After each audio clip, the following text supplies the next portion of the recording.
Good morning, good morning, good morning. Welcome to National Action Network Saturday Action Rally. We're coming to you live on WLIB 1190 AM in New York. We're streaming to you across the country on a number of platforms, including Facebook and nationalactionnetwork.net. We are live right here in the House of Justice, 106 West 145th Street.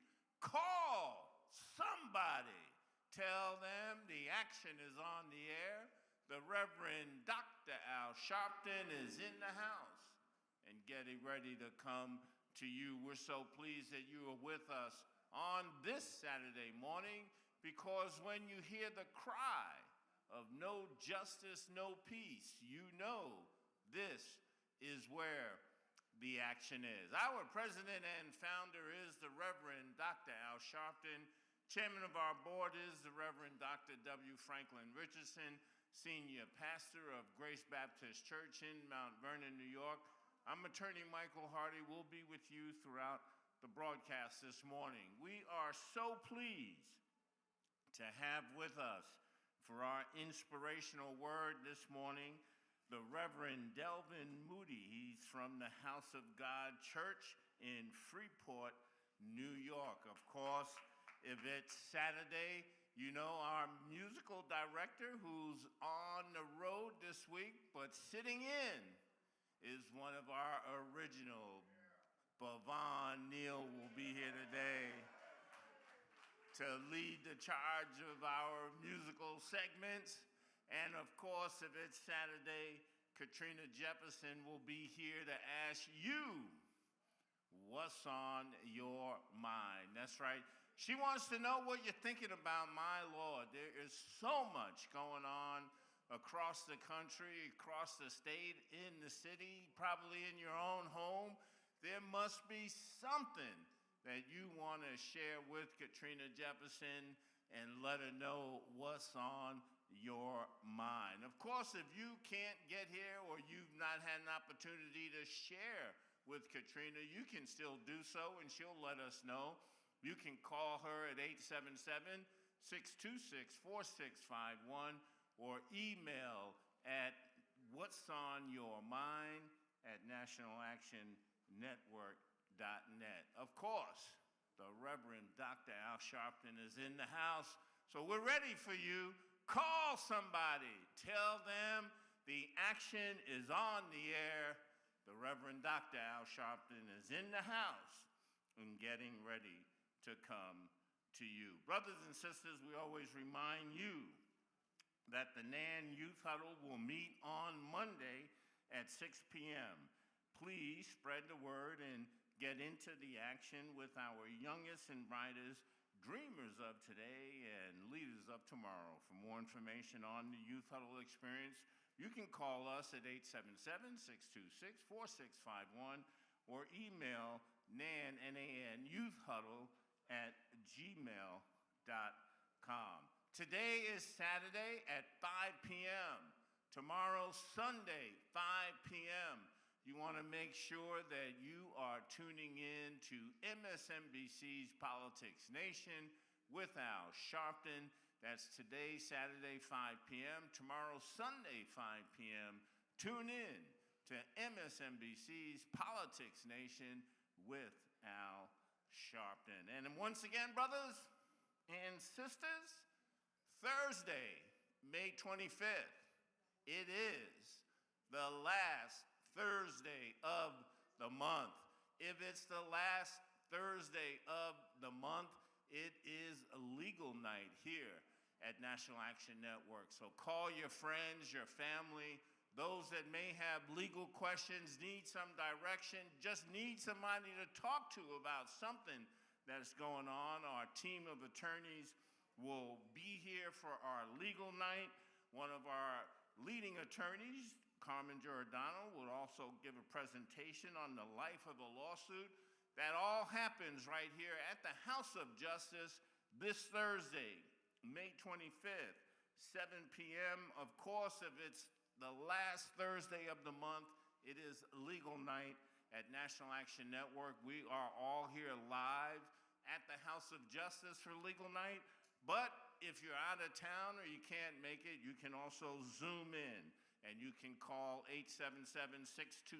877-626-4651 to get all of the Zoom in information, or even stop by the House of Justice and pick up a flyer. So once again, brothers and sisters, it's Saturday. The action is here. We're ready for you. And right now, our Vice President of the New York City chapter is going to come with some additional information for you.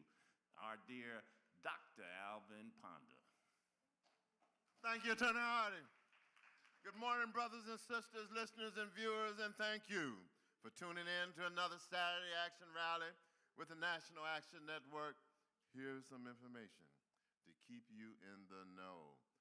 Jordan Neely laid to rest. Yesterday, on Friday, May 19th, Reverend Sharpton delivered a powerful eulogy for Jordan Neely, the young black man who was killed after a passenger on a New York City subway placed him in a chokehold for nearly 15 minutes. Reverend Sharpton said, Jordan was not annoying someone on the train. Jordan was screaming for help. A good Samaritan helps those in trouble. They don't choke them out. How does somebody come from behind and claim self-defense? Reverend Sharpton questioned why police initially released Daniel Penny, the alleged killer. He urged everyone to stand with Neely's family and loved ones to ensure that they receive justice. National Action Network paid for the funeral services for Jordan Neely and vowed to push the city to better serve those experiencing homelessness or mental health. Representative Alexander Ocasio-Cortez, New York Lieutenant Governor Antonio Delgado, and exonerated 5-member Yusef Salaam were among the attendees at the service, which took place at Mount Nebo Baptist Church in Harlem. It was the same church, listen, where a funeral for Neely's mother was held years earlier, when Jordan was just 14 years old. Unity for the March on Washington. National Action Network has diligently engaged in outreach efforts to various groups in preparation for the continuation March on Washington. The continuation March on Washington taking place on August 26th. The Anti-Defamation League, Unidos U.S. and others are all on board to support and march with NAN and the Drum Major Institute in the nation's capital this August, again, August 26th. On the 60th anniversary of Dr. King's March on Washington, NAN is proud to continue the fight for voting rights. NAN will continue the fight for criminal justice reform. We will continue to fight for police reform and push for federal hate crime legislation. At a time when domestic terrorism and hate crimes are targeting many minority communities, NAN has made it a point to include a diverse array of civil rights organizations and people from all backgrounds at the continuation March on Washington and is pleased to receive their support. True justice and equality can only be achieved when we include all and march in unison. For more information and to sign up for a free bus, I said free bus, please visit www.nationalactionnetwork.net. It's not a commemoration. What is it? It's a continuation. R.I.P. Jim Brown, world-renowned football player, civil rights activist and actor. Jim Brown has passed away at the age of 87. Reverend Sharpton released the following statement following his death, quote, Jim Brown was the epitome of athlete activist extraordinaire. From when I was a young boy watching him stand with Muhammad Ali, when it wasn't popular till the last 40 years, I got to know him and work with him on economic empowerment, on recidivism programs. He was a passionate activist and the greatest football player to go on the field. Jim Brown was inducted into the Pro Football Hall of Fame in 1971. He was also inducted in the Lacrosse Hall of Fame. Remember, he played at his alma mater at Syracuse, and that was in 1984. The College Football Hall of Fame in 1995. He was a vocal advocate for civil rights and economic empowerment at a time when other athletes, celebrities chose to remain silent. NAN honored Jim Brown a few years ago at its annual convention, and we mourn his passing and acknowledging his immense contributions to society. Well, welcome to all of you who are tuned in and join us also via live stream at www.nationalactionnetwork.net and also live on Facebook at the National Action Network. If this is your first time joining us, or if you're not a member of NAN, we welcome you to NAN and invite you to join us and get into the action today. For more information and to join, you may visit again www.nationalactionnetwork.net or just call 877-626-4651. That number again is 877-626-4651. Or just text the word NAN, N-A-N, to 59769. Welcome. All right, thank you, Dr. Ponder. Brothers and sisters, there will be a new members orientation class immediately following the Saturday Action Rally today, Saturday, May 20th, at the House of Justice. If you have joined NAN within the past 3 months, or you have never been fully oriented as a member, the class is for you to confirm your attendance, or for more information, you can call us at 877-626-4651, 877-626-4651. That will be today, immediately after the rally. Right now, brothers and sisters, our sister, Katrina Jefferson, coordinator of all things here at National Action Network's House of Justice, liaison to President Sharpton, is here to ask you what's on your mind. And Katrina, what's on my mind, I just want to ditto, because as someone who's deeply into sports, civil rights, and film and arts, I love Jim Brown, and we all bless him. Absolutely, Attorney Artie. And certainly the world is mourning today a tremendous loss in the great Jim Brown. Welcome to another weekend's conversation of What's on Your Mind, where you, the community, you, the people, have the opportunity to interact with us here at the National Action Network 24 hours a day by emailing your thoughts, your viewpoints. You know, maybe it's something you overheard while you were driving into work or shopping in the supermarket, or you heard on the radio and you want to bring it to the forefront. Well, guess what? This format, this platform, this space is for you. You can email us at whatsonyourmind@nationalactionnetwork.net. Again, that email address is whatsonyourmind@nationalactionnetwork.net, or you may call us at 877-626-4651, or if you are in the New York City area, you can join us here live here at the House of Justice. We're going to open up this weekend's conversation with an email sent from our very own Rodney Jones of Queens, New York. The U.S. Senate made history yesterday by confirming Nancy Abudu to serve on the U.S. Court of Appeals for the 11th Circuit. Abudu is now the first African-American woman, second woman of color, and only the third African-American from Georgia to serve as judge on the circuit court. The circuit has appellate jurisdiction over federal cases originating in Alabama, key state in the South, Florida, another key state in the South, and Georgia. Most recently, Nancy Abudu was the Director of Strategic Litigation at the SPLC, leading a team of legal and technical experts to advance a wide array of civil and human rights issues. Today's historic Senate confirmation of Nancy Abadou to the 11th Circuit affirms what we have always known, that Nancy is an extraordinarily qualified and experienced jurist who is committed to the U.S. Constitution and upholding the fundamental rights of all people, said Margaret Huang, President and CEO of the Southern Poverty Law Center and SPLC Action Fund.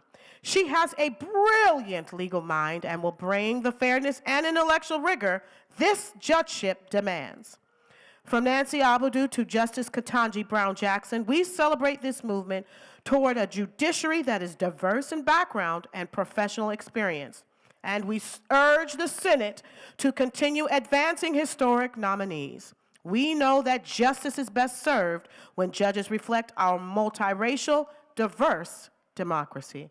And again, that was submitted by our very own Rodney Jones of Queens, New York. We're going to boogie on down the line that's here in the house. Are you in line to speak, Paulette? I am. All right, we're going to start with you. Good morning. Give us your name, let us know where you're from, and share with us what's on your mind. Yes, hi. I am Sister Paulette Robinson, and I am from the Bronx, but I am part of NAN. Now, what's on my mind this morning is I have a situation. I am missing some dentures. Unfortunately, I'm embarrassed. The dentist that did this work initially and ordered a parcel for me never did an imprint, no work or anything. My insurance was paid. I need dentures now. He was paid for dentures that I didn't receive, nor my parcel. What should I do?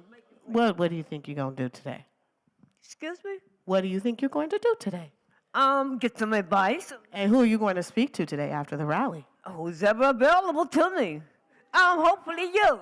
Right. Now, let me tell y'all, Miss Paulette comes and sees me every day. That's why I'm engaging with her in this way for those of you that are listening and those of you who are in the house. I'm not just being mean, but she knows she can come and talk to me, and we'll get you squared. We'll get you squared away. I got a line. Thank you. Good morning. Give us your name, let us know where you're from, and share with us what's on your mind today. Good morning. My name is Reverend Goddess Kennedy, Mother Kennedy, and I am originally born in the capital of Albany, New York, raised in Saratoga Springs, now here in the Boogie Down Bronx. What's on my mind is, when are we going to get sick and tired of being sick and tired?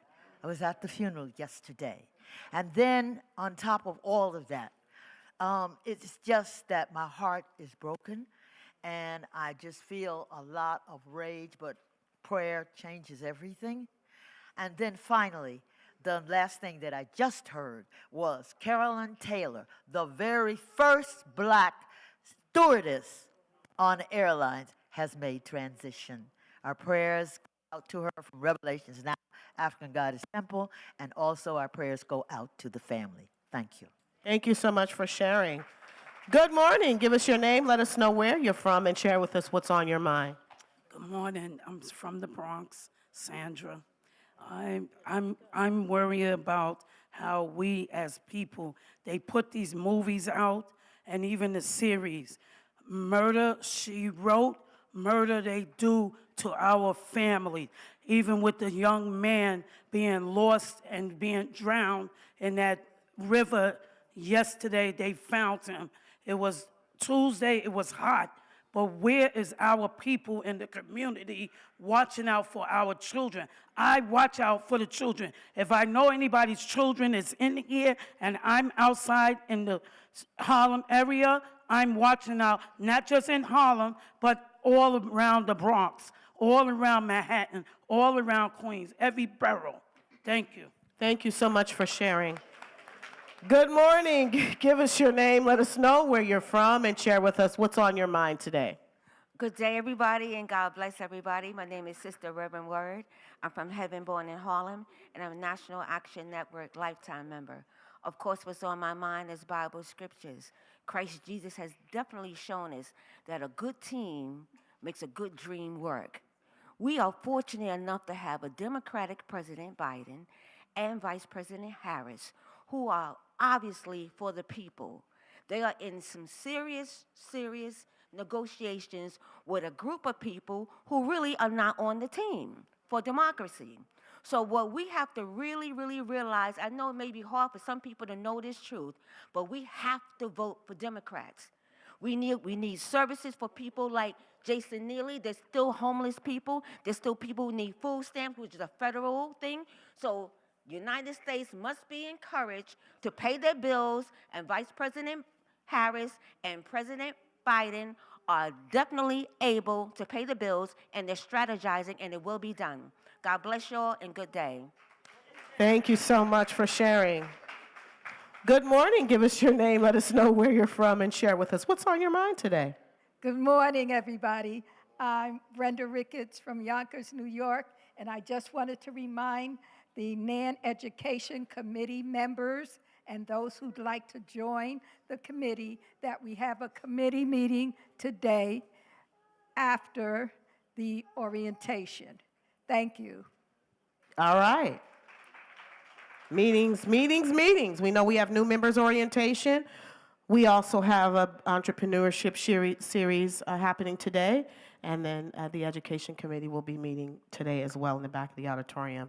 And we are going to close out this week's segment of What's on Your Mind with an excerpt. Now, if y'all want to hear a master preach, and I mean a master at it, I would Google, YouTube, anything from Reverend Sharpton. If you've ever seen him do a eulogy, I mean, to occupy the space of pulpits across this country and to move in a way and a style with such grace, with such passion, with such impact, and sway the crowd. I mean, yesterday's funeral, the echoes round, I mean, they were loud and loud and louder and louder and louder and louder until we ended the funeral and we're outside where folks were yelling, "No justice, no peace."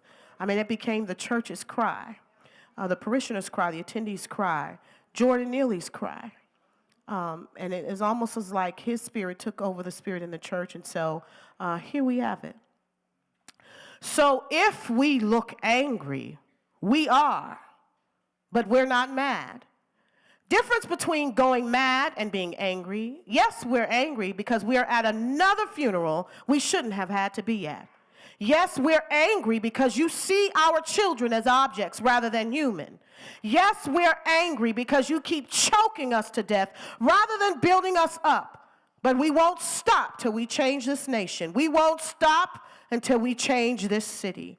We won't stop until the Jordans get help. When they scream, we're going to help them, not choke them. We're going to stand up. If there is no justice, there can be no peace. And that concludes this weekend's conversation of What's on Your Mind. Keep in mind, everything you heard here was simply the thoughts and the viewpoints of the contributors and do not reflect those of the National Action Network directly. And you can interact with us 24 hours a day by emailing us at whatsonyourmind@nationalactionnetwork.net.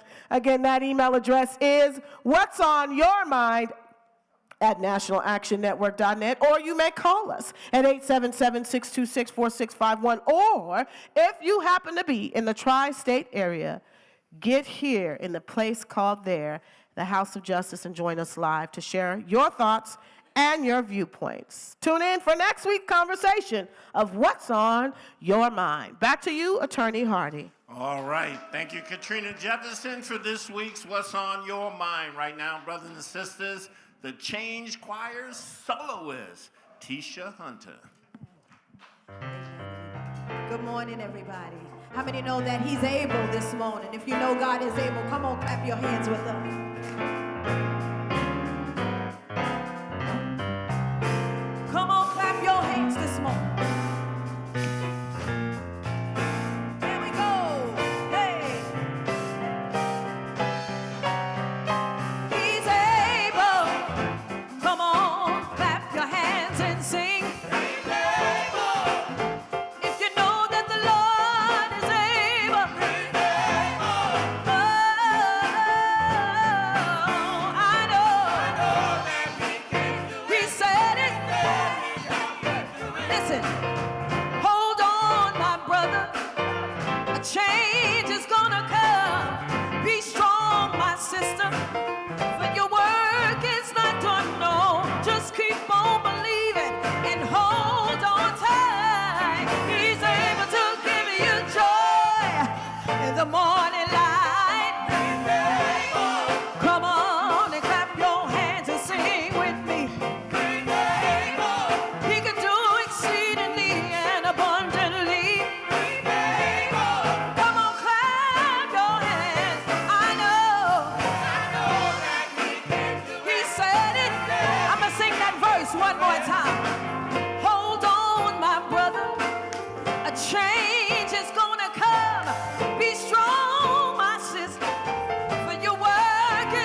this morning. That is Tisha Hunter, our Nan Change Choir soloist, all under the direction of our musical director today, Bhavan Neal. Brothers and sisters, want to quickly remind you again, there's going to be a new members orientation class immediately following the rally right here at the House of Justice. If you're listening and you need information about after the rally today for the new members class, 877-626-4651.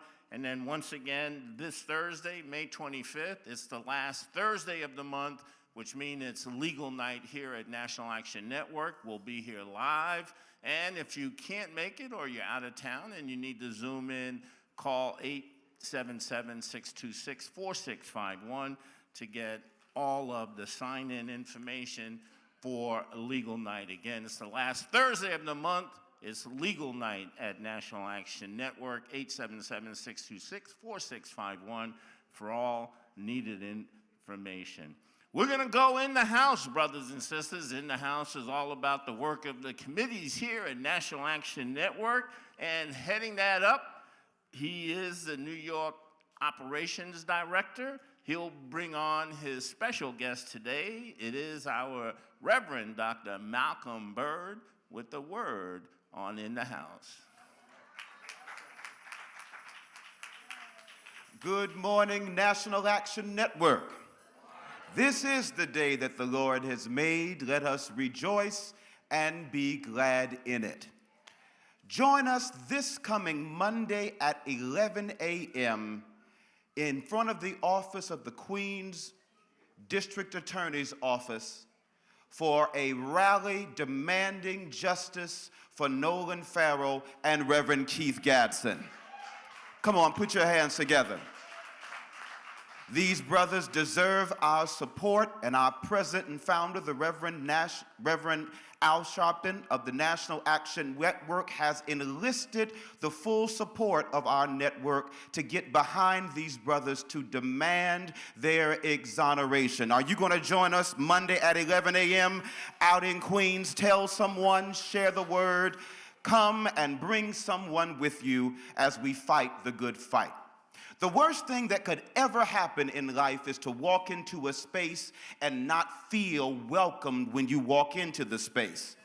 The National Action Network has a remedy for that. We have a welcome committee, and the president of our welcome committee is Sister Inola Tucker.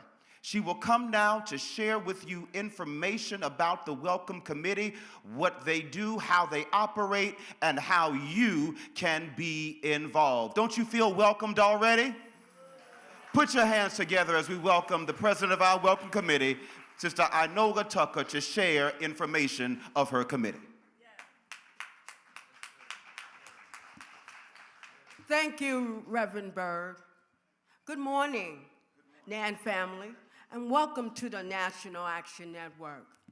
My name is Inola Tucker. I'm a lifetime member and the chairwoman of the Welcome Committee. I have a question for you. Why should you want to join the National Action Network? Well, I will share with you why I joined the National Action Network, and maybe you too will be inspired to do the same. My journey here at the National Action Network started when I volunteered and joined NAN's Second Chance. This committee educates and raises awareness of what is happening in our prisons and jails that affect people who are incarcerated. The journey didn't stop there. I would hear Reverend Sharpton every Saturday saying to the new members, turn around and face the audience and welcome them. Welcome them to the National Action Network. And that's when the idea of the Welcome Committee came into existence and the creativity of the Welcome Package, and the rest is history. Amen. I have been volunteering ever since. Would you do that too? Yes, you can. Just call 877-626-4651. That's 877-626-4651. Join today. Sign up. Become a NAN member. We have many committees that you can get involved in here at the National Action Network. It is just that simple. How many lifetime members do we have in the House of Justice? Can you make some noise? So I will share with you an update on some of the activities that the NAN Welcome Committee has done. NAN Welcome Committee provides welcome package to all NAN new members. You may ask, what's in the welcome package? The welcome package is filled with information about NAN organization, upcoming events, and useful items that you will be happy to have. The Welcome Committee sets up a table on Saturdays, specials events, ready to display t-shirts, pins, caps, and buttons for anyone who are interested.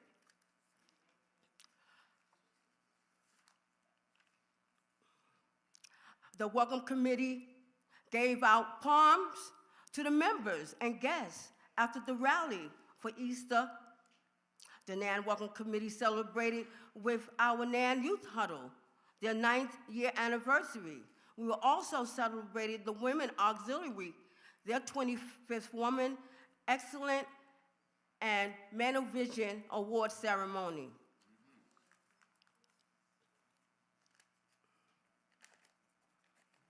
On behalf of the Reverend Sharpton and the Welcome Committee,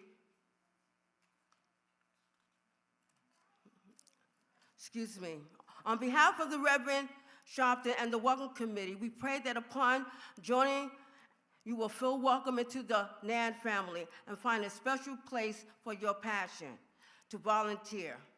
Call now, right now, at 877-626-4641. 51, for more details. Or if you here at the House of Justice, when Reverend Al Sharpton welcome new members, get some pep in your step and lightly fist bump Reverend Sharpton and join the NAN family. So make that commitment to be the change agent in the vineyard of God righteousness that our community needs to see. And lastly, but certainly, congratulations on your 32nd years fighting the good fight for the civil rights for all people. No justice? No peace. Thank you. All right, thank you, Inola Tucker, our Welcome Committee, and thank you, the Reverend Dr. Malcolm Byrd, our New York Operations Director. Right now, brothers and sisters, our musical director today, our guest musical director today, Bhavan Neal.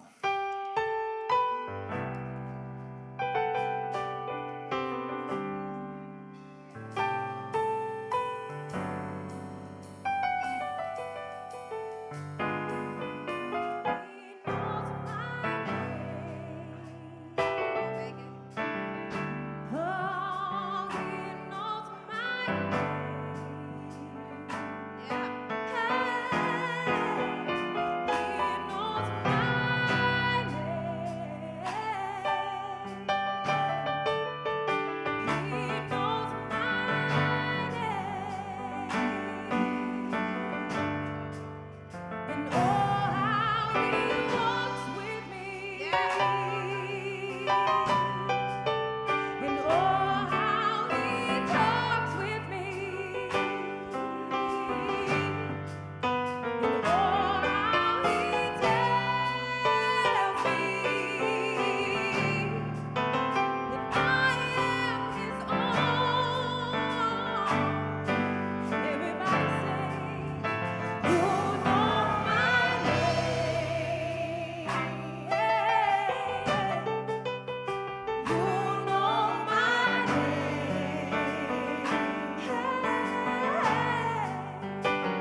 That is our change choir, all under the direction of our guest musical director, Bavon Neal, with a lead vocal by Megan Buckley. Right now, brothers and sisters, we are indeed honored and privileged today to have for our inspirational word the Reverend Delvin Moody, the House of God Church in Freeport, New York. Let's give him a National Action welcome. Amen. How many folks are glad that God knows your name? If nothing else, I'm glad that he knows who I am. We certainly honor all those on the platform and to Reverend Sharpton. I want to move quickly to the Word of God. Acts chapter 28 says, "And when they were escaped, then they knew that the island was called Melita, and the barbarous people showed us no little kindness, for they kindled a fire and received us every one, because of the present rain and because of the cold. And when Paul had gathered a bundle of sticks and laid them on the fire, there came a viper out of the heat and fastened on his hand. And when the barbarians saw the venomous beast hang on his hand, they said among themselves, no doubt this man is a murderer, whom though he escaped the sea, yet vengeance suffereth not to live." Verse 5, "And he shook off the beast into the fire and felt no harm." I want to lift the thought, don't trip. Don't trip. Beloved, I've come to learn that life can be challenging. And often it is not the fact that it is challenging alone, but it is the fact that it is one thing after another, after another. And black folk understand something about that, because it is not just that we have to deal with racism, but it's that we have to deal with racism and political and economic oppression. It is not just that we have to deal with political and economic oppression. It is that we have to deal with that, and we have to deal with mass incarceration of black and brown bodies. It is not just Eric Gardner, but it's Eric Gardner and Michael Brown and George Floyd and Freddie Gray and Tyree Nichols and now Jordan Neely. One thing after another, after another.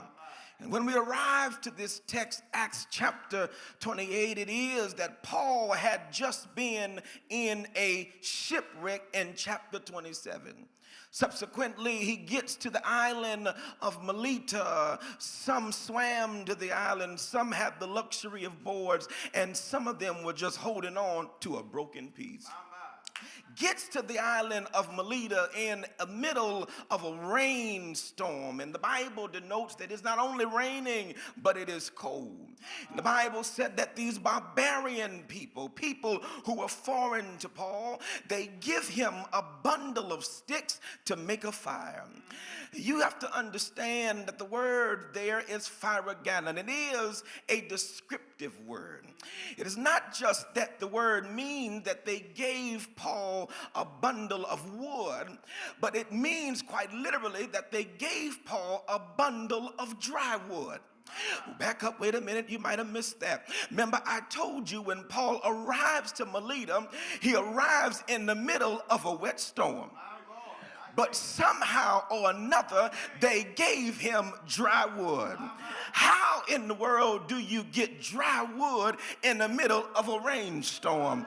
Beloved, can I tell you that you might be in a jacked up situation, but I came to tell you that God can give you resource even in the middle of your messed up season. I don't know who I'm talking to in here today, but I came to tell you, yes, your money might be acting funny. Yes, you might have trouble on your job. Yes, your kids might be out of line, but I come to tell you that delay does not mean denied. And you might be in a tough place, but I want to tell you, don't trip. Don't trip. In the middle of a shipwreck, and then after that he arrives to this island in the middle of a rainstorm, and out of this fire, as it were, the Bible said that out from this fire comes a venomous beast who snatches and attacks the hand of Paul. And because he is a venomous beast and a snake that has now bitten Paul, everybody expects Paul to die.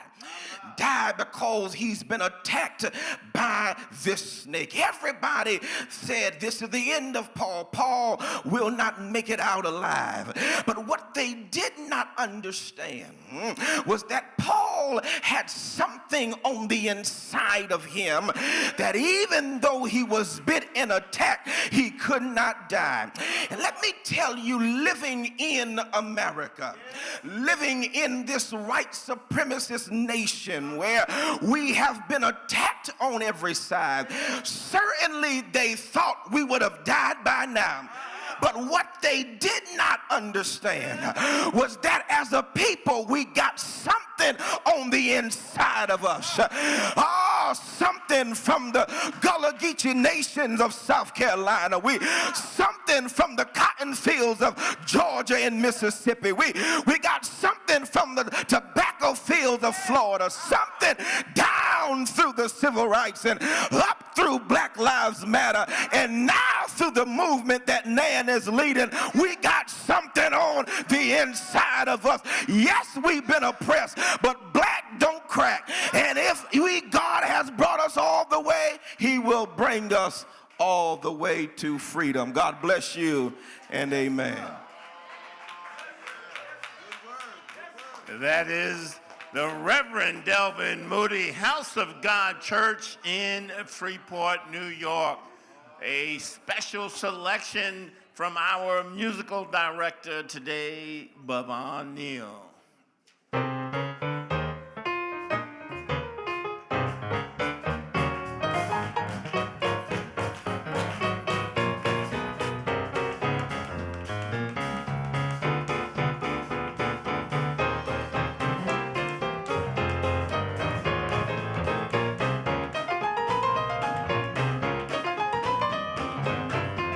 Here we go. The Lord said, He's blessing me right now, oh, right now. Come on, say, the Lord is blessing me right now, oh, right now. He woke me up this morning, started me on my way. The Lord blessing me right now, oh, right now. Say, he woke me up this morning. I was lost in my right mind. He did not let me sleep too late. He woke me up. He woke me up. Started me on my way. The Lord, yeah, blessing me right now, oh,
Change Choir under the direction today of our guest musical director, Bhavon Neal.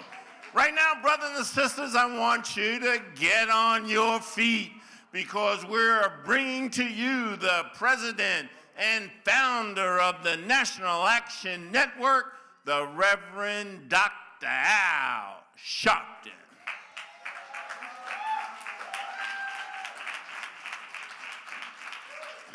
No justice. No justice. No justice. No justice. What do we want? What do we want? What do we want? When do we want it? When do we want it? When do we want it? When do we want it? Fist bump the person next to you. Tell them you love them.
As we have sojourned in this country for centuries now, many of us have gotten in this illusion that we can hold to what we have gained and gain more by just checking in when we get ready.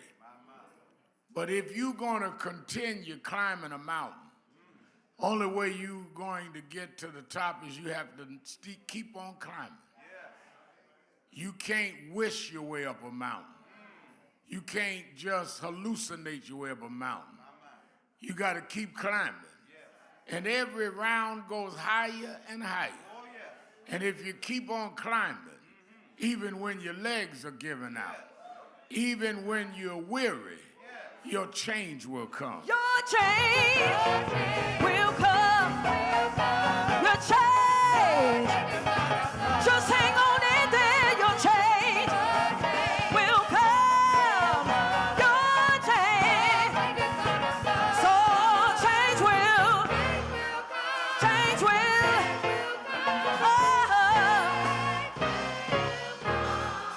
When I was growing up, they used to sing a song in church that the race isn't given to the swift, nor is it given to the strong, but that those that can hold out, those that can keep going, those that can hold out to the end, your change will come.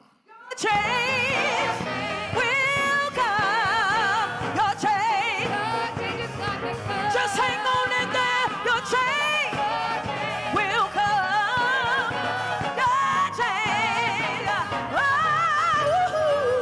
change will come. Your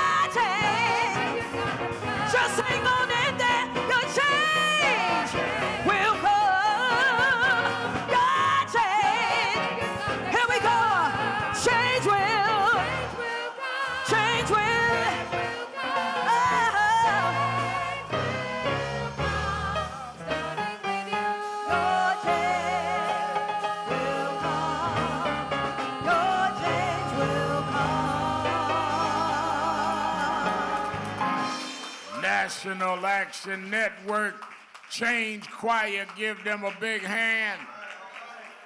Give them a big hand. Certainly we're happy to be with you another Saturday morning for the Saturday Action Rally. For you that are here live at the House of Justice, 145th Street and Lenox Avenue, Malcolm X Boulevard in the village of Harlem. And for you that are listening live on 1190 WLIB AM in New York, we're happy to be with you again to give our report on where the action is. Give a hand to our presider, Attorney Michael Hardy. And give a hand to our musical director today, Brevon Neal. And give Chris and the players some, give Chris and them a hand. And of course, give a big hand to our inspirational speaker, Reverend Delvin Moody. Reverend Delvin Moody, give Delvin a minute. Let me say quickly, and I want to get into several things, but I want to reiterate that right after the broadcast today, around 11:30, we're going to have new members orientation. And we don't just have people join. We want them to be active and understand what they're active about. And a lot of people join organizations, and the reason they're not more involved is because no one ever explains to them the functions of the organization. We have just right here in the New York City chapter about 24 operating committees. And when we had brought on to the team to work with our local leaders, the president and vice president of the chapter, and then our coordinators and liaisons to me, both Katrina Jefferson and Reverend Stephen Marshall, we brought on Reverend Dr. Malcolm Byrd to make the engines even charge faster. So we want you that are new members, make sure you're here by 11:30 for orientation. We also, right after that, our men's auxiliary is having a business entrepreneur training series. You know, one of the things that we came out of our national convention last month was talking about business and economic empowerment and development. We had everybody from Magic Johnson to Robert Smith, the black billionaire who has so many businesses. There's no reason to convene and talk about that. I have people call my radio show, we need to build our businesses, and don't know how, and don't know the process, how you get started, what do you do, what don't you do, things to watch out for. God called me and said, I don't know all about this politics. I want to see us build a business. I said, well, all right, where are you going to build your business? I'm going to build it right in the neighborhood, all right? Do you have a zone license to do that? He said, what's that? I said, it's the thing going to stop you from building your business. You can't just go out in your yard and build a business. So that's why the men's auxiliary of the New York City chapters doing this business entrepreneur training series, train you how to deal with a business, train you how to develop a business, train you how to market and get customers and sell your product. You can't just say, I'm black, come buy from me. I got to know what I'm buying is what I need. Hello? So we're going to have that starting at 1:30 this afternoon. And then on Monday morning, 11 o'clock, our Second Chance Committee and others are going to Queens Court House to stand up as was announced by Reverend Byrd for Nolan Farrer and Reverend Keith Gatson. Y'all stand up. They have had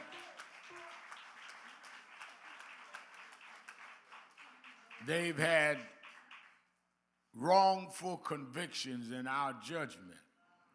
And even though it's been years ago, even before this administration out there, we want this administration out there to expedite how we review these cases. Because you can't continue to prolong somebody that has done time wrongly and now trying to go back and live in society and take care of their family. So the committee and supporters, I want those of you that can meet them out there at 11 o'clock on Monday. This is the first of some rallies that we're going to be doing to reinstate Nolan and Reverend Gatson. And I was reading in the paper this morning that Reverend Gatson was outside the funeral yesterday playing some secular music. I had left. I didn't know you had a little DJ in you, Reverend, but we'll talk about that later.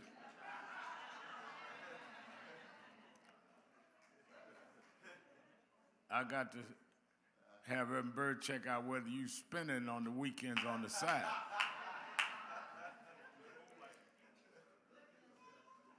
And then let me reiterate, it's been announced that last Thursday of the month is legal night. You that have legal questions, that are in legal situations, and you may not have $50 to get a legal consultation. We do it here once a month for free. We have a team of lawyers. This is coordinated. This is coordinated and started by our Vice President and General Counsel, Attorney Michael Hardy, and do it now in several cities. So don't forget, it's Thursday night at 7 p.m. and here at the House of Justice, and it's live streamed for you that can't get to the House of Justice.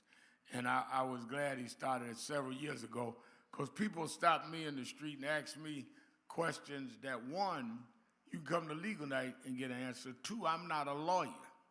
So whatever I tell you, I'm guessing. Hello. I mentioned yesterday at the funeral how we got 45 days for doing the Day of Outrage. Some of us that was on the subway track. And that tell you right there, don't get advice from me. I've been to jail several times. If I knew the law, I wouldn't have went to jail. So go talk to some lawyers. You trying to get out of trouble, not get in trouble. And that's on this Tuesday night. Let me also say that I want to thank everybody. Well, before I get into that, let me say that we give our condolences to the family of former City Councilman Bill Perkins.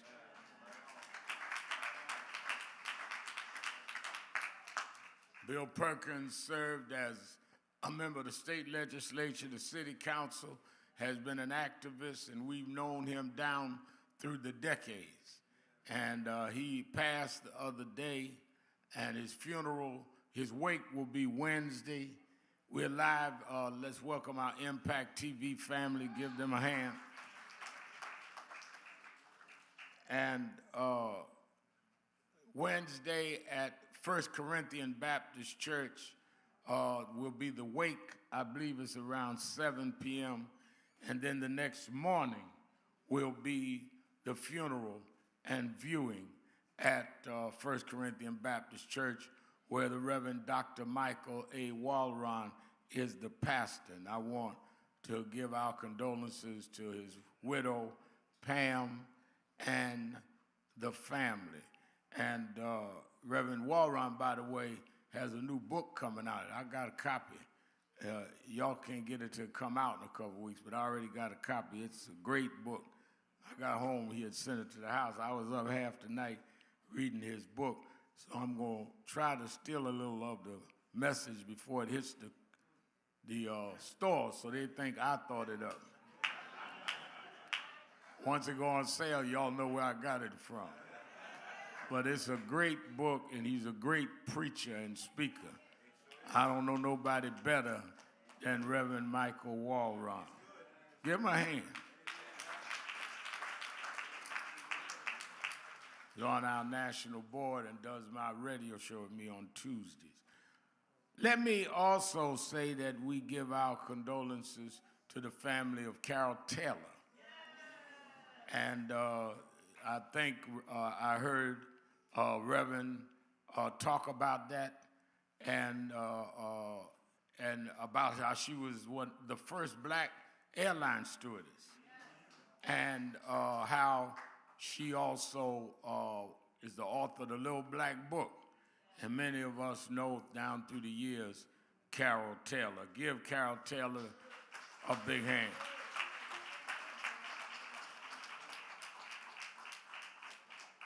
And we also are giving our condolences to the family of Jim Brown, this iconic figure in history, probably the greatest running back of all times in pro football, and then match that with 40 years or more of activism.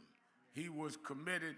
One of the things I remember most about Jim Brown when I was just a kid was he stood with Muhammad Ali when the whole world was against Ali for not agreeing to go and serve in the armed services for the Vietnam War.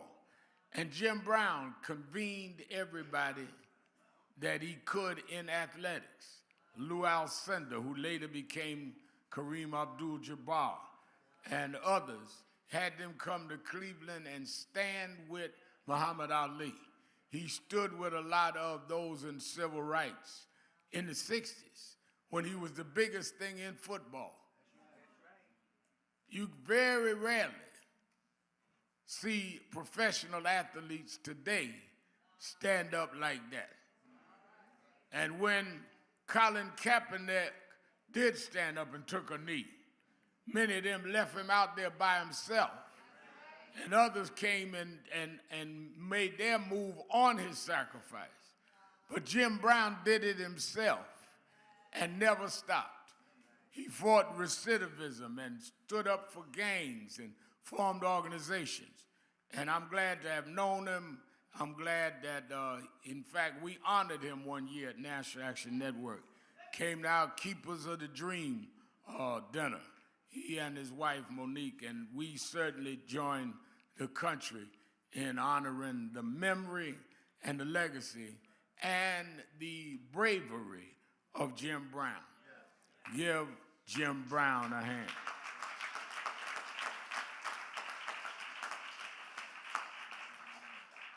I would hope that when people see people pass, that they would understand that that means that we ought to continue that journey. We shouldn't lose that yardage. We shouldn't lose the ground that they had advanced us to. It's like, since Jim was a football player, it's like playing football. You don't want, when someone is taken out of the game, that they bring you back to the starting line. You want to pick up from the yards that was gained.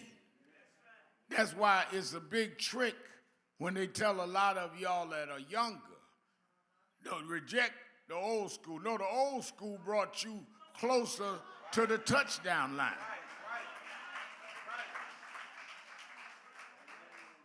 If they brought you from the 10-yard line down and you get to the 2-yard line and decide you want to do something different rather than go cross the goal line, then you mess up the game. You're so busy innovating and ego tripping rather than saying, I got the ball now. My job is to finish taking us over the line. I hope some artist is saying, I want to help continue where Harry Belafonte left us. Some athlete, I want to continue where Jim Brown left us. Don't be so tricked into being so new that you become irrelevant. That you are so caught up in entertaining the folk in the stands that you forget about getting across the goal line.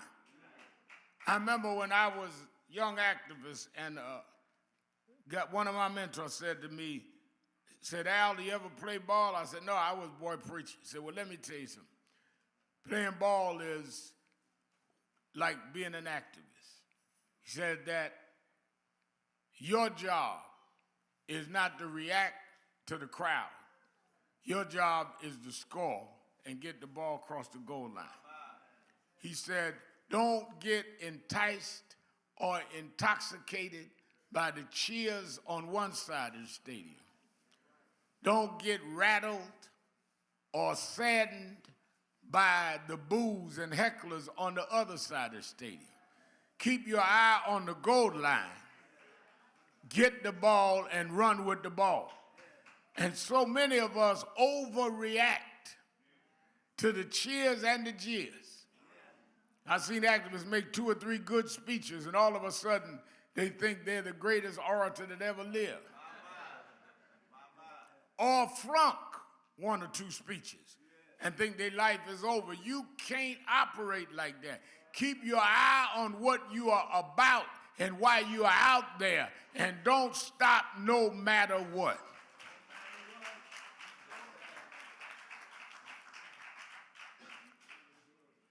In that spirit, I want to thank all of you that came out and supported the family yesterday of Jordan Neely.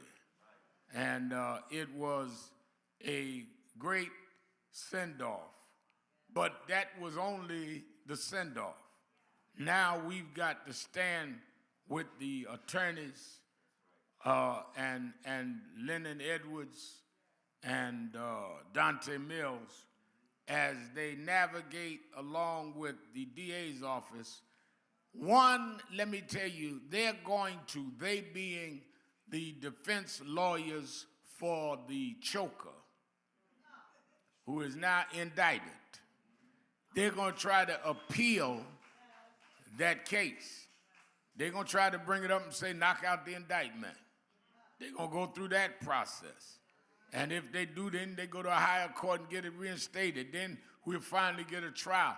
This is a marathon run. Don't walk out of the church and say, I'm glad we did that. That's over. It has just begun. And we must stand with Zachary and the father and his Aunt Mildred and everybody until they get justice.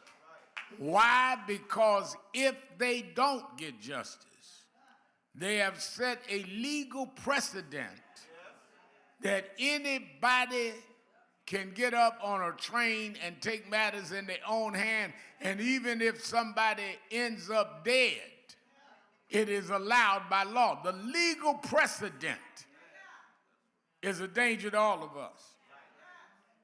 Let me also salute in that. I'm going to get back to that precedent, because a lot of folk don't understand what the point is that we're looking at. Let me, but first, give a lot of credit to Reverend Johnny Green, pastor of Mount Nebo.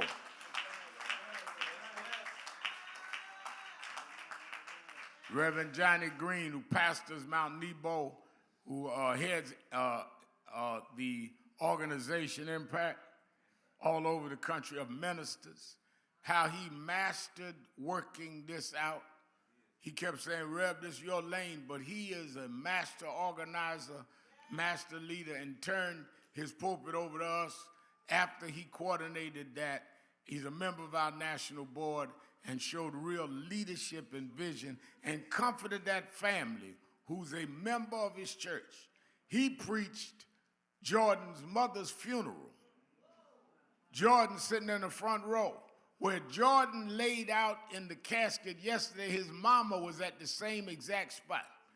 And many felt that the way she was killed was what triggered his mental illness.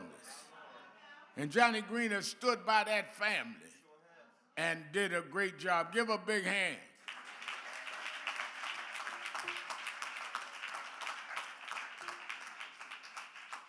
And also the assistance of other ministers there, Reverend Patrick Young, who is the pastor of First Baptist Church, doing a great job, by the way, out at First Baptist Church in Queens.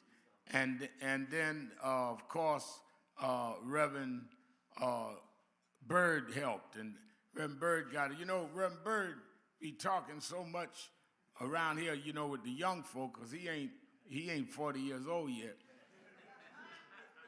Right? He'll be 40 in August. He'd be about half the age of some other people. I didn't say nothing. I didn't say nothing about the founder of Legal Night. I didn't call nobody's name. But he talks so around here that you forget that he is a trained preacher. You know, he in here, we got to get this done. Yo, get this move. Hey, yo, do that. He got up at the funeral yesterday, and so I said, is that Bird? He put on his ecclesiastical talk yesterday.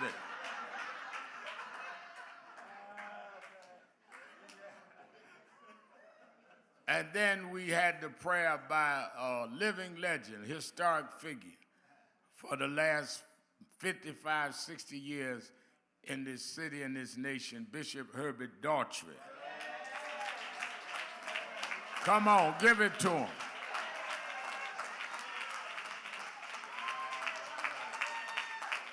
That's right, that's right.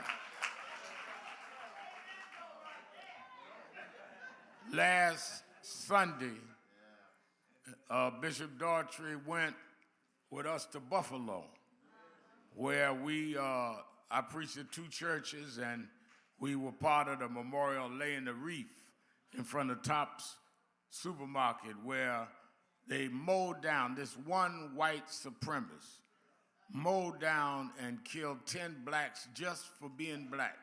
One of the most egregious and painful massacres that we've seen. And we went a year later, we wanted to show that we were not going to forget what happened.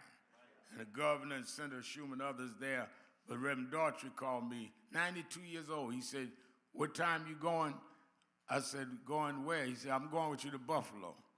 And he went, and we flew up with some of the staff and Reverend Daughtry, and went to every church, every meeting, everything I did, he did. And got back to Kennedy Airport late that night. He was raring and going. I said, if I had his energy, y'all talk about I got energy and working out. 92 years old, didn't miss a beat.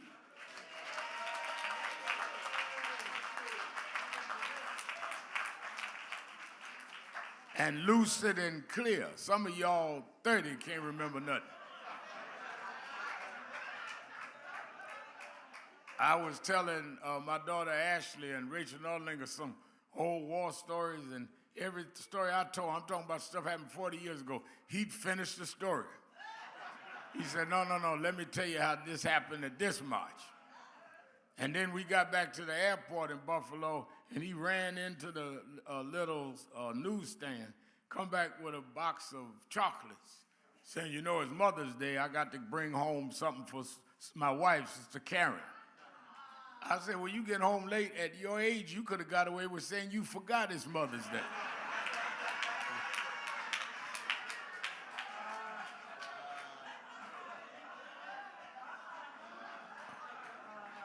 But he is a great leader, spiritual leader, as well as civil and human rights leader, and we love and respect him. Let me also say to the family of Malcolm X, whose birthday was May 19th. And I was talking yesterday at the funeral, the widow of Huey Newton was there, one of the founders of the Black Panther Party. And she came over and said to me, we may have different tactics and strategies, but I respect what you're doing. And I said likewise. And we make, as an organization, come out of the King School of Thought, but you respect everybody that committed their lives in a way that benefited all of us.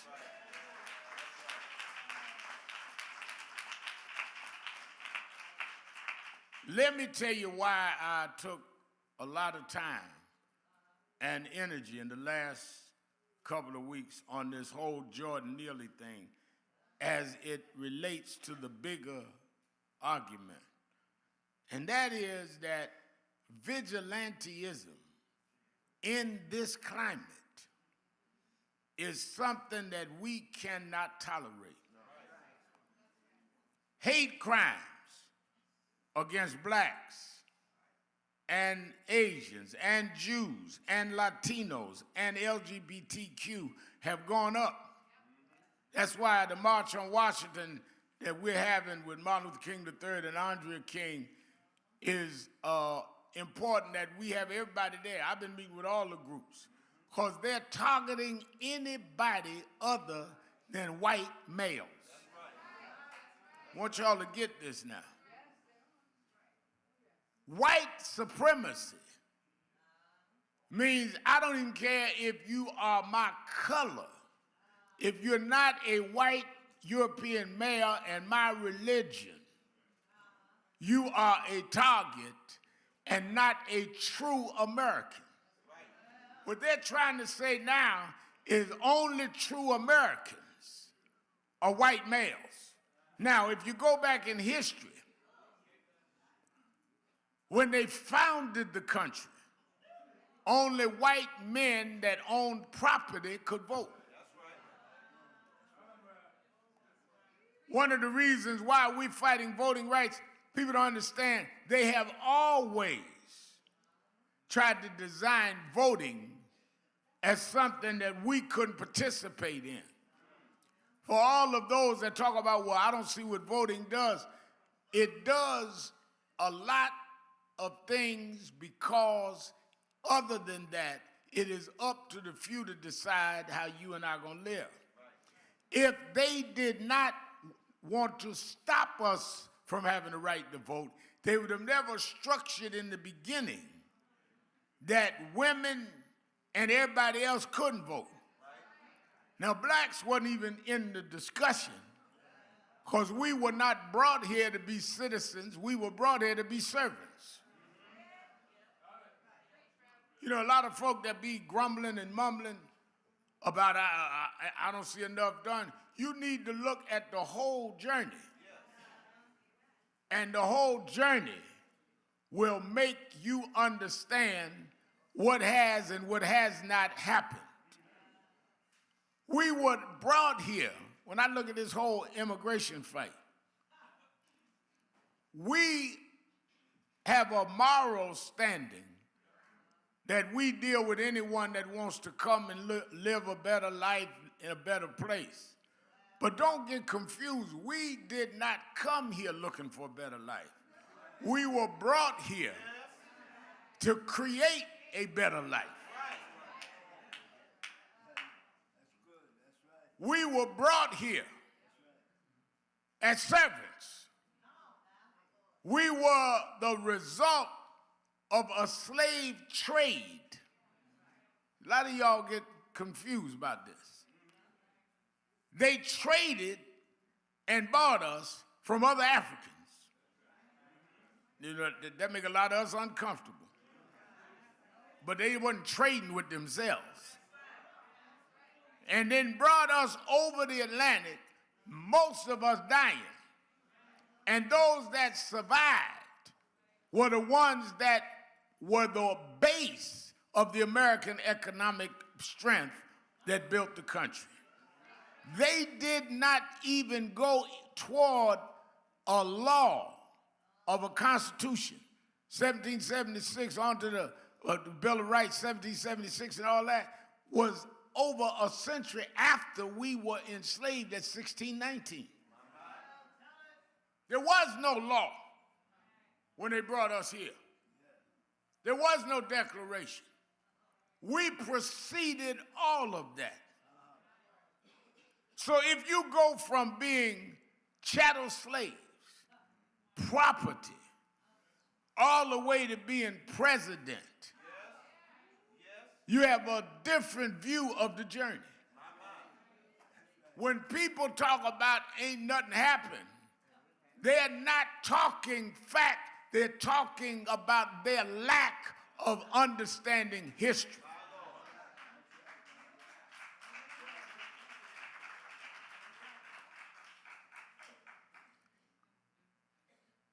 White supremacy that is being extolled now and being done now was the basis of many of the founding fathers.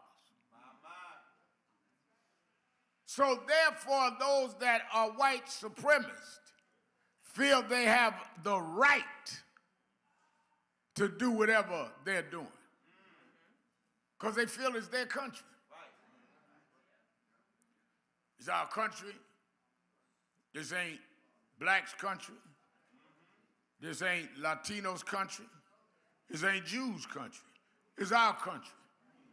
And if we can get y'all fighting each other, y'all will never, ever take it from being established as our country. That's why when Martin III and Andre and I sat down and said, this year, we're not talking about a commemoration to the March on Washington of '63, even though it will be the 60th anniversary. We're talking about a continuation of the fight. Because where we are in 2023 is not where they were in '63. And the reason we're not where they were in '63 is because they fought and positioned us differently. What others are trying to do is pull us back in American history, where we are denied basic equality that was never supposed to be in the first place.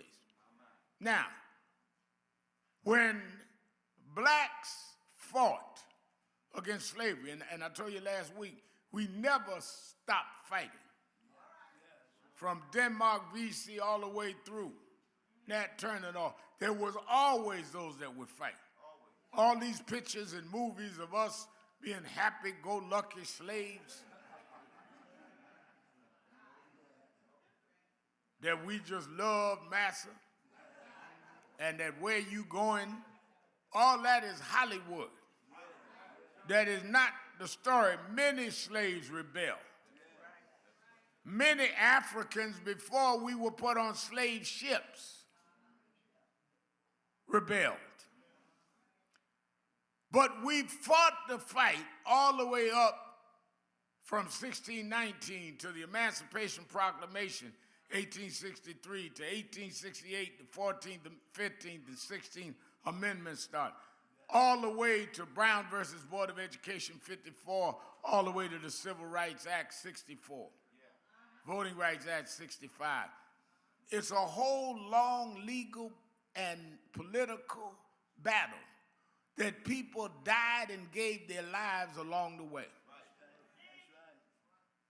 Didn't happen automatically. None of it would have happened without a struggle. And none of it will be maintained without struggle. That's why you got to connect the dots to know where you're going. When I look at these times we're in now, this whole thing that you see the rebellion of whites, they just busted a guy in the D.C. police that was giving the Proud Boys inside intelligence on what the police and the FBI and others were doing. This is how intrinsic this is. That's why, going to my point, why this case means a lot to us. If, in fact, they allow it to be legal for a man to get up on a train and grab a man from behind put him in a chokehold. 2 others hold him down and kill him. If that becomes legal, then what becomes a legal premise for you or I?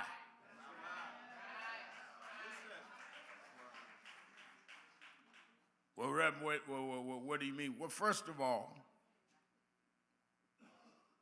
why, it's interesting, nobody's saying on the right wing, why did he take the law in his own hand? I mean, are they checking his cell phone to see, did you call the police? Did you call somebody MTA? Something in him told him, I've got the authority. Well, what gives you the authority? What empowers you that I'm going to get up here and stop this? He's a threat. What, did he threaten nobody, anybody? Well, all the witnesses that's been interviewed that we've said, no, he was annoying, but he didn't threaten nobody. Did he have a weapon? No, he was unarmed. Well, when you brought him down and 2 guys holding him, and you felt him go limp, why did you keep choking him? And why don't we know the name of the 2 guys that held him down?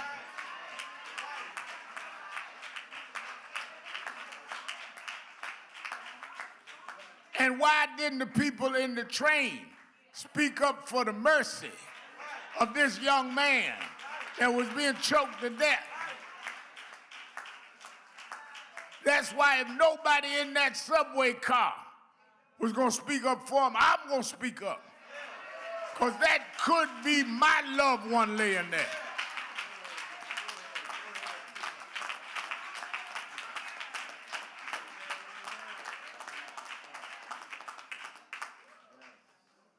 Well, he was hollering and screaming. That's right, like I said in the eulogy, hollering and screaming on a subway, talking about you hungry, you ready to die, is a scream for help. Well, he had a record. He'd been busted for this, that, and other. His record wasn't on his back when that man grabbed him.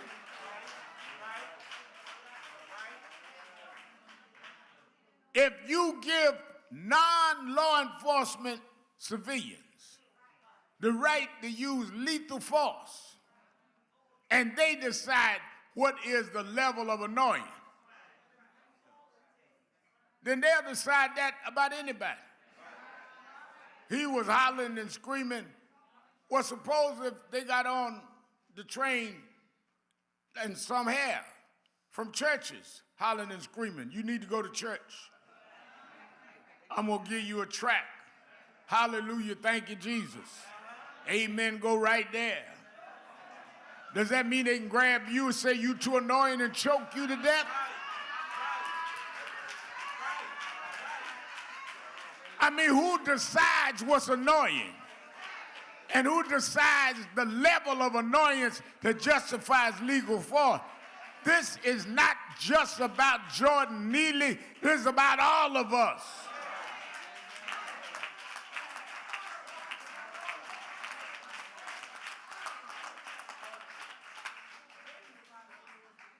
That's why when the mayor said we need to deal with a summit on mental illness and a summit on holiness, I said, yes, I agree with that. And I told them that the Neely family and the lawyers need to be involved. There was a systemic neglect. They say this young man was on the 50 list, top 50, of those that have been in and out of the system that should not have been available. Well, why was he available?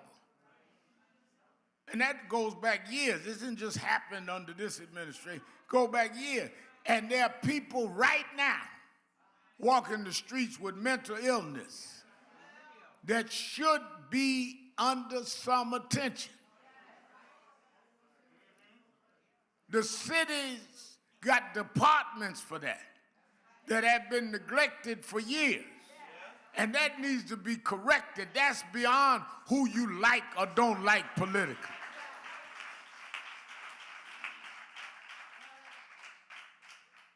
And none of us should be looking at people with mental illness strangely. We all have members of our family that have mental illness. We all have had bouts with depression. Don't act like every day been a great day for you.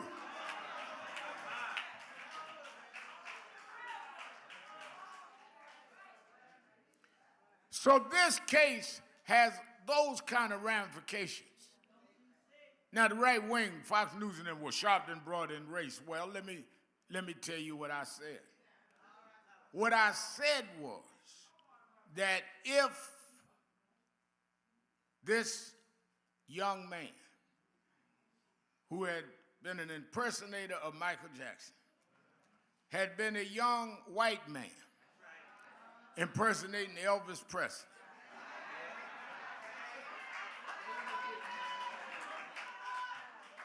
and he got on the train and was screaming and hollering, and a black man, ex-Marine, got up and grabbed him from behind and choked him to death with two black guys holding him down.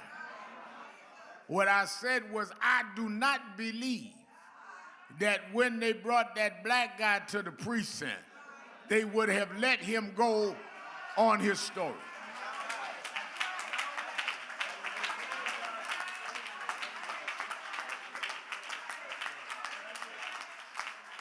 I said it at the funeral, and I repeat it.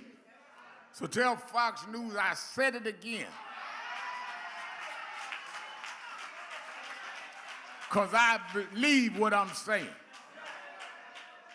And I'm going to say it on Politics Nation, 5 o'clock, MSNBC. Now, you can make me wrong. You can make it real easy to say Sharpton shouldn't have said that. He just race bait. Tell me then the name of the officer that released him at the precinct.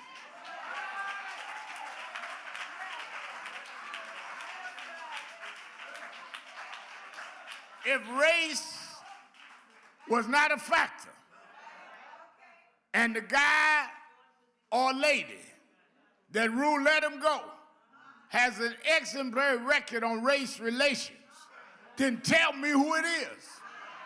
But you can't hide who made the call and tell me I shouldn't look at history and say I don't believe that they would have done that if that was the other way around.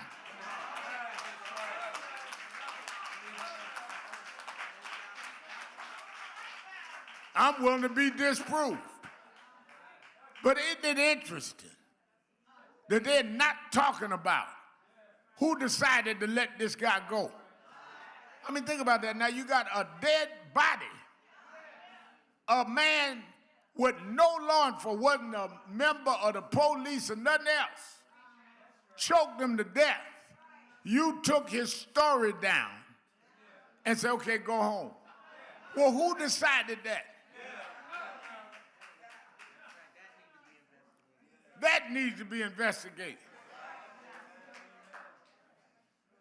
And we're going to stay on this. And the more y'all attack us, the harder we're going to fight. And this family ain't got to fight by themselves.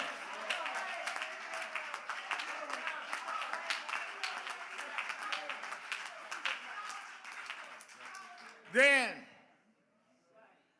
show you the politics of this. Out of nowhere, as soon as I got up here 3 weeks ago, right after it happened 2 weeks ago, oh, here comes Sharpton in it. Then AOC, who was at the funeral, Congresswoman Ocasio-Cortez. Oh, here go AOC now. But then about 3-4 days later, the governor of Florida, Ron DeSantis,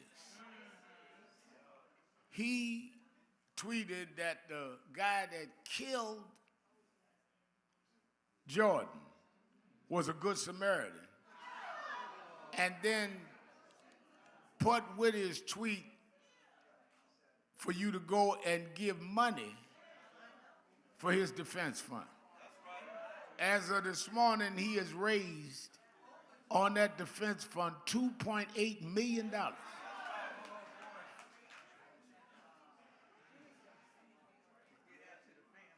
$2.8 million. Now think about it. Why are people sending, these people ain't never rode a subway all over the country. But what they see is the right to establish taking things in their own hand. Why aren't law enforcement people saying he didn't have the right to take law in his own hand? Where are the law enforcement unions? He didn't have the right to take it into his own hand. Either you represent law and order or you don't. And that brings you in this political climate. DeSantis is supposed to announce he's running for president this week. Tim Scott, the black Republican U.S. Senator from South Carolina, filed that he's running as of yesterday. Now, Tim Scott been to our Washington, D.C. gatherings, cordial, nice guy. But the reason that when they formed the committee on the George Floyd Justice and Police Act, and we're going to be with Terrence Floyd on this week, Thursday, they're doing a third anniversary to George Floyd's killing at Convent Avenue Baptist Church. I believe it's 7 o'clock. Y'all ought to support it. But legal nights at the same time. Maybe y'all that don't have a legal situation can go. But George Floyd Justice and Policing Act, they passed it through the House, and they get to the Senate, and they formed a committee to try and get it through the Senate. It was 3 people that were key. Senator Kamala Harris, this before she was vice president, Senator Cory Booker, New Jersey, Tim Scott. And they kept saying, we got it, it's moving, it's making progress, telling the family, telling the lawyers, telling me and those of us involved. They finally come back and said, Cory Booker, we can't get it through. By then, Biden's president. Biden had lobbied for it, calling everybody. Kamala Harris, vice president, calling her constituents, her colleagues rather, that had been in the Senate with her. Can't get it through. I said, well, what happened? Tim Scott, the Republican in the group, said I can go with most things, but I can't go with qualified immunity. Qualified immunity means you could sue police personally. So you got the most moderate guy running, Tim Scott, that don't believe police ought to be liable for what they do, all the way to a Ron DeSantis that's trying to ban black studies and women's studies and LGBTQ and decide he's going to have a fight with Mickey Mouse.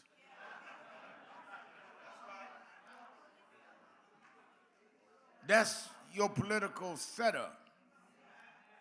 And of course, Donald Trump, that's indicted in Manhattan and under 3 other investigations where he may be indicted, just lost a lawsuit with a lady on rape and been accused with pawn stores. That's your setup. Now, you can get into the salacious details or you can look at what they're doing.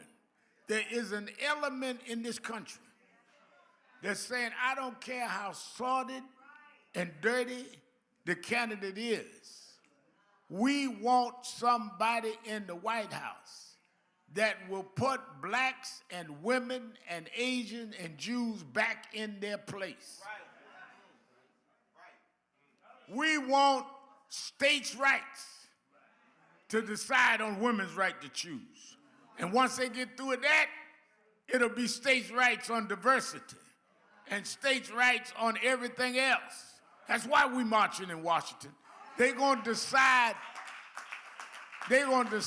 in June on affirmative action. They may take that off the table. They've already weakened it. There is a reason why I take time every Saturday to give you the history. Because if you don't know where you are and how you got where you are, you won't know where to go. Because you're taking your signals from the folk on the opposing team. And every time you get a signal from the opposing team, you are scoring for them, not for you. Lloyd Williams, head of Uptown Chamber of Commerce here, he'll tell you, they will applaud for you if you're scoring for them. You go out to a football game, basketball game, and people be clapping when there's an interception because they took the ball and ran to the other basket, and you just clapping because somebody scored, not knowing they scored against your team. You don't even know what team you on. You on the team of people that fought from bondage all the way to the White House. What team are you on? Well, I ain't working with Asians. I ain't working with this one. That. I'm going to work with everybody on my team. Now, you can't work with other folk. I understand that. You're in the wrong rally, wrong organization. I'm going to work with anybody going to stop them from not giving me what is our due. I'm going to work with anybody that's going to stop them from killing folk. I don't want my grandson to grow up Marcus Allen and say, why didn't they finish this then? 40 years after Bernard Getz, and we still got vigilantism on the subways. We got stuff we got to deal with. We got issues we need to resolve. And some of us are not getting off the field and changing teams. We're going to fight until we go across the goal line.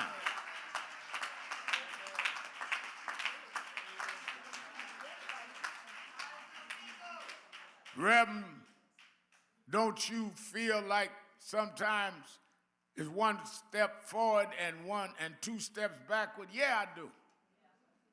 Don't you feel like every victory they come back with a defeat? Yes, that's what a struggle is. But I learned growing up in church that it's never going to be easy. Somewhere I read Bishop Daughtry, by his stripes, we're healed. Y'all want healing with no stripes. Y'all want to have Easter with no Good Friday. I come from a religious belief that you can strike me, you can beat me, but from the stripes, I'm healed. I can take the nails in my hand. I can take the nails in my feet.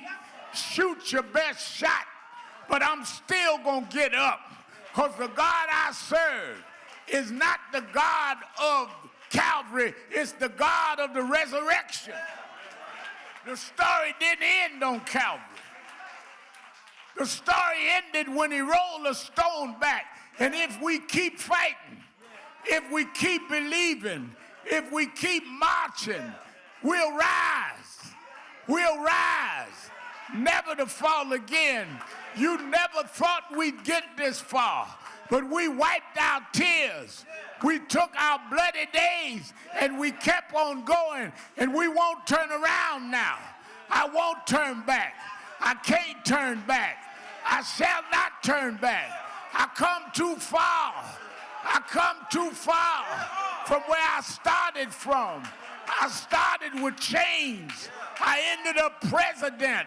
I come too far from where I started from. Nobody told me. Nobody told me. Nobody told me the road would be easy. I don't believe he brought me this far to leave me now. That's why the last request Dr. King made was he said to Ben Branch, orchestra leader for Operation Breadbasket, They were having a rally that night at Mason Temple Church of God in Christ. And Dr. King leaned over the rail and said, Ben, I want you to play my song tonight. Precious Lord, take my hand. Lead me on. Let me stand. I'm tired, weak and worn. But through the storm, he didn't say there wasn't going to be no storm. He said through the storm. Some of y'all get a little upset, want to give up when you see a storm. Nobody ever promised you wouldn't be a storm. Even in your personal life, there are going to be some storms, but through the storm, through the night, guide my feet to the light. Take my hand.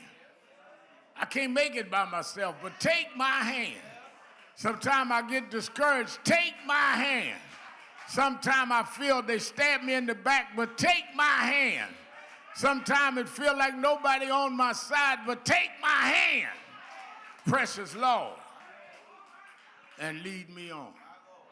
By his stripes, I'm here.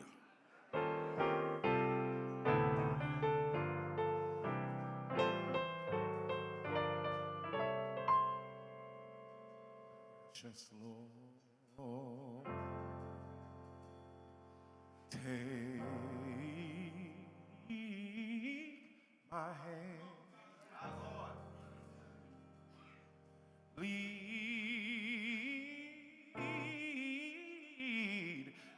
me on. Go ahead, brother. And let me stand. I am tired. Sometimes I even get a little weak. I am worn, but through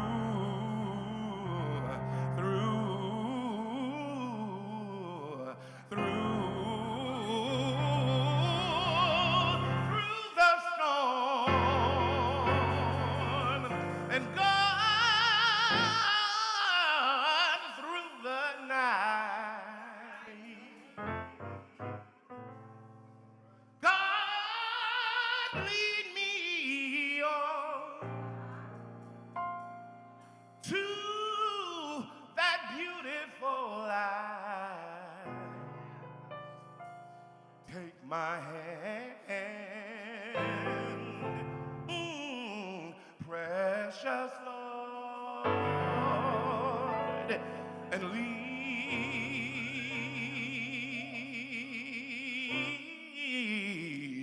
lead me home.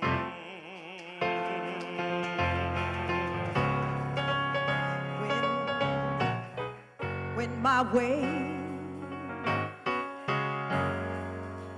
grows dreary, precious Lord, linger near. When my way is almost gone, hear my cry,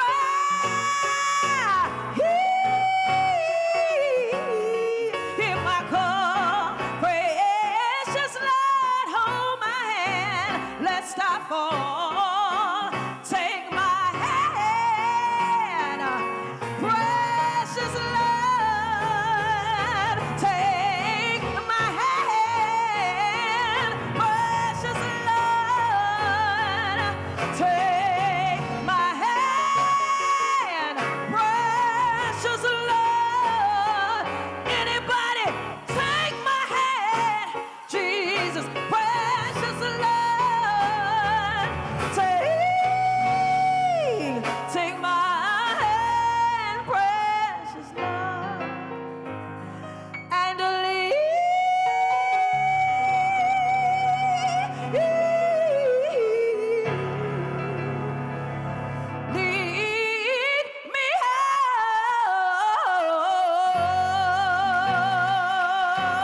Oh, hallelujah.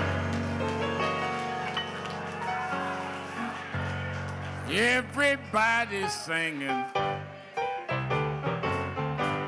Everybody's singing. Everybody's singing.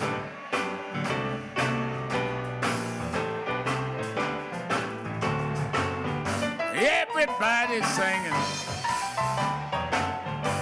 Everybody's singing. Everybody's singing.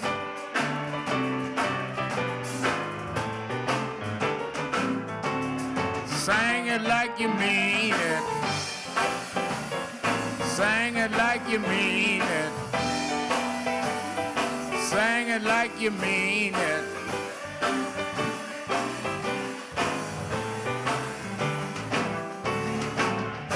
I'm open the doors of the movement. There may be someone here today that has never become a member of National Action Network. You hear us on the radio, you see us on the news, but you never became a signed-up member of the National Action Network. If you're here in the auditorium, just come on down to me and let us sign you up right now. Come on, come on, come on, come on. Don't look at nobody, just come on. Be a part of this movement. You that are listening on radio, you can go to www.nationalactionnetwork.net, or you can call at 1-877-626-4651. 1-877-626-4651. And you can join on the phone. Come on, come on, they're coming from everywhere. Come on. Everybody's singing. Everybody's singing. Everybody's singing.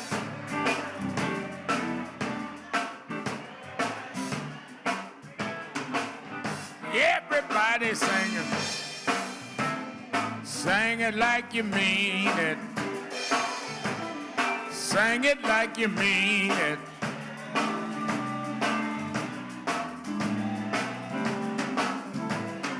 One more time, y'all. Sing for Jordan Neely. Sing for Jordan Neely.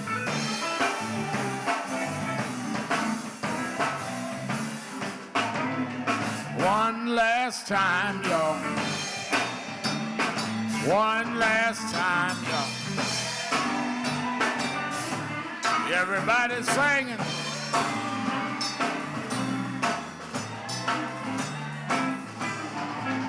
All right. We are getting ready to raise our offering, and I'm going to let you go. I say 9 to 11. I'll try to stay as close to it as I can. I need everybody to give the best of your ability. If I knew Bravon was going to sing, I would have charged at the door.